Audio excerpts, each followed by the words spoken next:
Z category భద్రతలో ఉన్న మంత్రి నారా లోకేష్ వాహన శ్రేణిని కుదించుకోవాలని నిర్ణయించారు.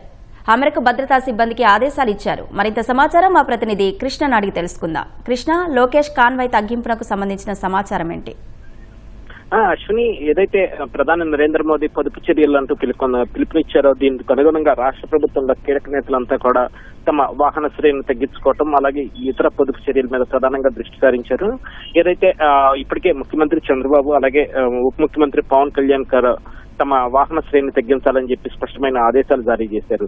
ముఖ్యమంత్రి చంద్రబాబు విషయానికి వస్తే మొత్తం ఆయన జెడ్+ భద్రతలో ఉన్నారు, అలాగే NSC ప్రొటెక్టివ్ గా ఉన్నారు. ఆయన వాహన శ్రేణికి సంబంధించి నిబంధన ప్రకారం 9 బాక్స్ వెహికల్ అనే నిబంధన అనేది ఉంటుంది. కంపల్సరీగా 9 వాహనాలు అనేది ఆయన వాహన శ్రేణిలో ఉండాల్సి ఉంది నిబంధన ప్రకారం. ఎందుకంటే ఆయన వాహన శ్రేణిలో ముందుగా అడ్వాన్స్ పైలట్, అలాగే తర్వాత పైలట్, ఆ తర్వాత జామర్, ఆ తర్వాత NSC1, ఆ తర్వాత VIP వెహికల్, ఆ తర్వాత NSC2, NSC3, ఇలా ఎస్కార్ట్ 1, ఎస్కార్ట్ 2, అలాగే అంబులెన్స్, ఇట్లా టైలెంట్ వెహికల్, ఇట్లా దాదాపు 12 రకాల వెహికల్స్ ముఖ్యమంత్రి కాన్వాయ్ని అనుసరించాల్సి ఉంటుంది.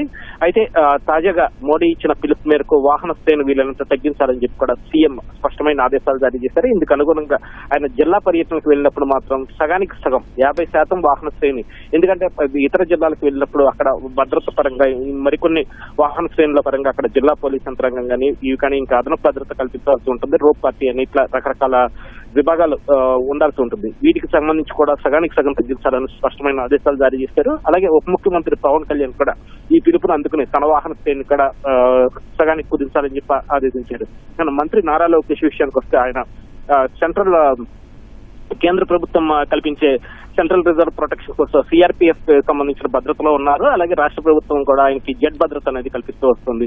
దీనికి సంబంధించి ఆయన వాహనాలకు సంబంధించి కూడా కనీసం 4 వాహనాలు అయినా తప్పనిసరిగా ఉండాలనే నిబంధన అయితే ఉంది. అయితే తన వాహనాలను సగానికి కుదించాలని చెప్పి నిర్ణయించారు. ఏదైతే 2 వాహనాలకి తన వాహన శ్రేణిని పరిమితం కావాలని చెప్పి కూడా స్పష్టమైన ఆదేశాలు జారీ చేశారు.